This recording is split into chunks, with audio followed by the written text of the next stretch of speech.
Hello everyone. আজি আপোনালোকৰ বাবে এটা চিকেনৰ ৰেচিপি লৈ আহিছো।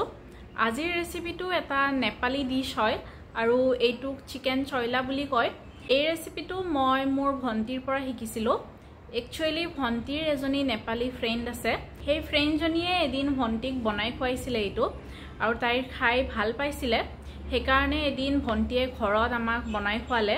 আমাৰো খাই ভাল লাগিল। আপোনালোকক এই ৰেচিপিটো বনাই দেখুৱাম।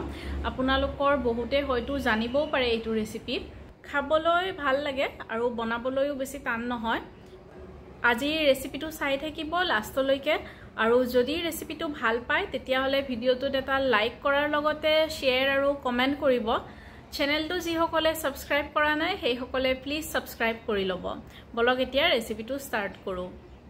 চিকেন চয়লা বনাবৰ বাবে মই এয়া প্ৰায় 200 গ্ৰাম মান ব্ৰয়লাৰ চিকেন লৈছো।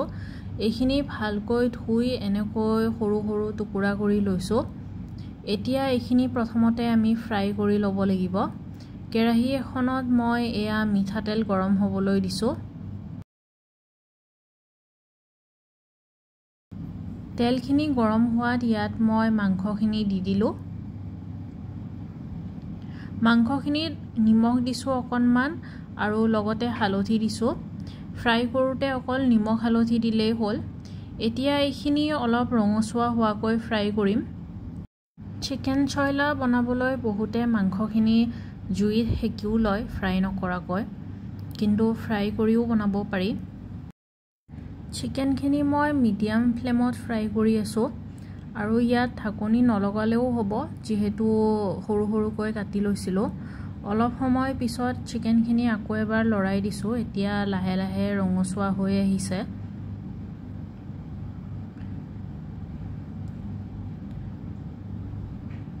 আৰু অলপ সময় এইখিনি থাকিবলৈ দিম। এনেকৈ চিকেনখিনি ফ্ৰাই কৰা হ'বলৈ 5 মিনিট মান সময় লাগিব।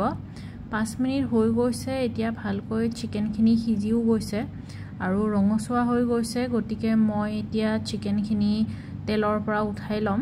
এয়া আপোনালোকক ওচৰৰ পৰা দেখুৱাই দিছো। গোটেইখিনি চিকেন এতিয়া তেলৰ পৰা উলিয়াই প্লেট এখনত লৈ ল'ম।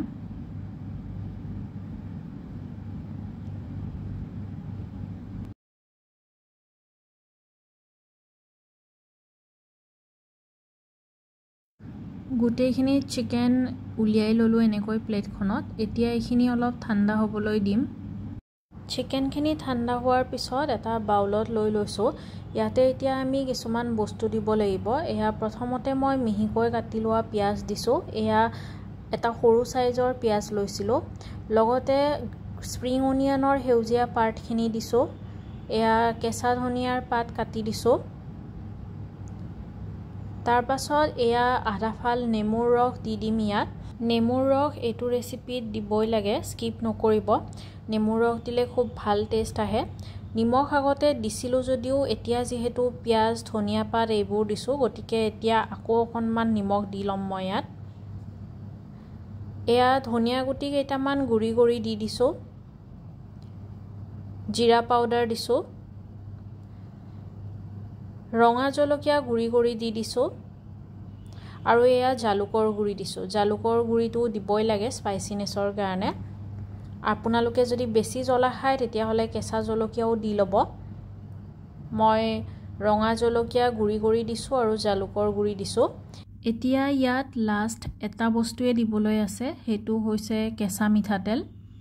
এয়া ওপৰত মই অলপমান কেঁচা মিঠাতেল দি দিলো। ইয়াত যিমানখিনি বস্তু দিব লাগিছিলে গোটেইখিনি দিয়া হৈ গ'ল। এতিয়া এইখিনি খুব ভালকৈ আমি মিক্স কৰি ল'ম। খুব ধুনীয়াকৈ মিক্স কৰিছো আৰু মিক্স কৰোতে ধুনীয়া স্মেল আহিছে বস্তুবোৰৰ, মছলাবোৰৰ, নেমুৰ ৰসৰ। ভালকৈ গোটেইখিনি চিকেনত মছলাবোৰ মিক্স হোৱাকৈ আমি মিক্স কৰি ল'ম চামুচখনেৰে। এতিয়া মিক্স কৰা হৈ গ'ল আৰু এইটো চিকেন চয়লা খাবৰ বাবেও ৰেডি হৈ গ'ল। খাই ভাল লাগে খুব। আপোনালোকে যদি খাই পোৱা নাই তেতিয়াহলে আজি মই দেখুৱাৰ ধৰণে এদিন ট্ৰাই কৰি চাবচোন, খাই ভাল পাব। যদি আজি ৰেচিপিটো ভাল পালে তেতিয়াহলে ভিডিওটোত প্লিজ এটা লাইক কৰাৰ লগতে শেয়াৰ কৰিব আৰু কমেন্ট কৰিব। যিসকলে চেনেলটো এতিয়াও সাবস্ক্ৰাইব কৰা নাই সেইসকলে প্লিজ সাবস্ক্ৰাইব কৰি ল'ব আৰু কাষত থকা বেল আইকনটো প্ৰেছ কৰি দিব তেতিয়া আপোনালোকে আগলৈও দিয়া ভিডিঅ'বোৰৰ নটিফিকেশনো টাইমত পাই থাকিব নেক্সট ভিডিঅ'ত আকৌ লগ পাম তেতিয়ালৈকে বাই বাই